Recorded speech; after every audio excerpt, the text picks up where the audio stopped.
going on, everybody? Welcome back to the channel and welcome back to my segment, Underrated and Overlooked, where I take a look at movies that I feel are either very underrated or have been overlooked since their time of release. Today I am looking at the 1979 cult classic, The Warriors, directed by Walter Hill. It's one of my all-time favorite movies, and a movie that I don't think gets enough recognition. Now, like I did say, this is a cult classic, so this movie does have an audience, and it definitely made a big name for itself in the mid-2000s when they released the Warriors video game, which is one of the best video games from that era. It was so awesome to play. It was just like the movie, and it really put you into the world of the Warriors. It was so cool.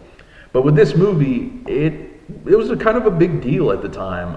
When it came out, it actually did pretty decently at the box office. The problem was there was a lot of gang violence and stuff happening during some screenings throughout the country, to the point where the studio had to basically pull it from theaters. So it never really got to have a full run in the theaters. But while it was in theaters, it definitely made a decent amount of money for what it was at the time. And it's just gone on to, somewhat recognizable acclaim and whatnot.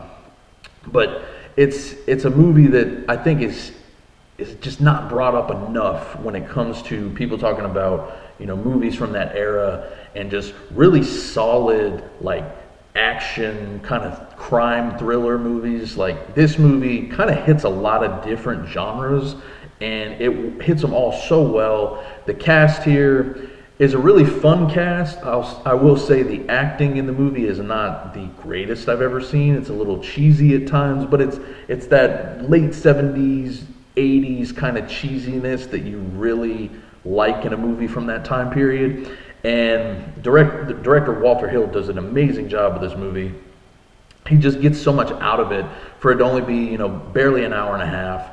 And it just be this journey of this group of people, trying to travel from one area to another, and them having to fight their way throughout the night. It's a one crazy night type of movie. So if you aren't familiar with the Warriors, essentially what it is a gang from Coney Island called the Warriors. They sent 9 delegates to a big meeting that's happening with all of the gangs throughout New York.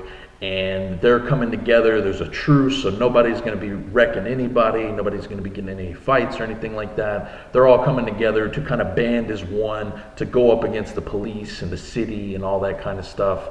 And the problem is when the leader of the Riffs, named Cyrus, when he goes up to address everybody and give this great, amazing speech that is one of the best parts of the movie, he unfortunately gets shot, and the blame of his death is put onto the Warriors. They don't know this, but they basically have to go all the way back home to Coney Island, which is nowhere near where they're at during this meeting, but they have to fight their way back home and make it back without hopefully losing any members of the team. It's a fun, just entertaining movie. Like I said, it's cheesy in all the right places. It's got some great action sequences when they get into fights with some of these other groups and whatnot. They're a lot of fun, and there's definitely some pretty good choreography and whatnot for the time period and everything. As far as standouts in the cast, the leader of the Warriors, Swan, played by Michael Beck, who had a very small window of being somewhat popular around this time. He does a really good job in the movie. He's definitely one of the better actors, or gives one of the best performances in the movie by far. Most recognizable in the movie is probably James Remar, who plays Ajax in the movie. He's gone on to do so many things after this movie, but he's a pretty fun character, even though he's kind of the asshole of the group. So he does a lot of things that not only annoys the other members of the group, but also annoys the audience as well. And some of the other guys in the group are pretty good for the most part, but the chemistry and the way these guys interact with each other is definitely one of the highlights of the movie. And just watching them as they go from different area to different area and come across different gang and just try to fend for themselves and do what they can to survive. It's just a really entertaining movie. And, you know, there's not much else I can really say about it. I mean, it clearly was made under a very small budget, so everything here works really well. You have all these different gangs throughout the city. They have all these really colorful and creative different looks to them. And that's one of the cool parts of the movie, is just, especially at the beginning when they're introducing all of these different gangs, you see them walking through their different neighborhoods and whatnot, going to this big meeting, so you get a chance to kind of get a vibe for everybody and whatnot. And it's just a cool movie. Like, this movie, it's something you could throw on, you know, sit back, relax, just have a good time, you know, with some friends, significant other, whatever it might be. It's a really cool movie. It's one that I've loved since the day that I saw it, and it's one that I definitely recommend you check out if you have never seen it. More than likely, you've probably heard of this movie, because just some of the phrases and quotes from this movie have definitely been, you know, seeped into other parts of pop culture and whatnot.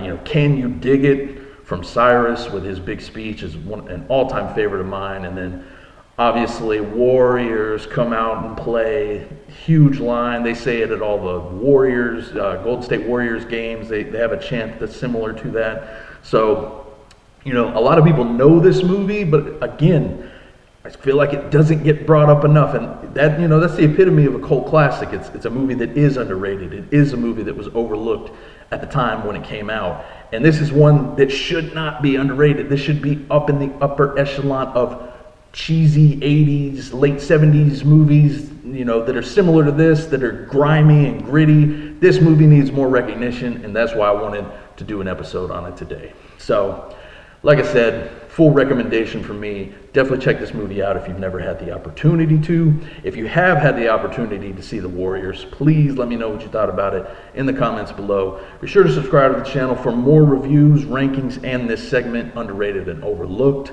I'll leave all my links down below on where you can follow me and check out more of my reviews. And until next time, guys, I'll catch you all later.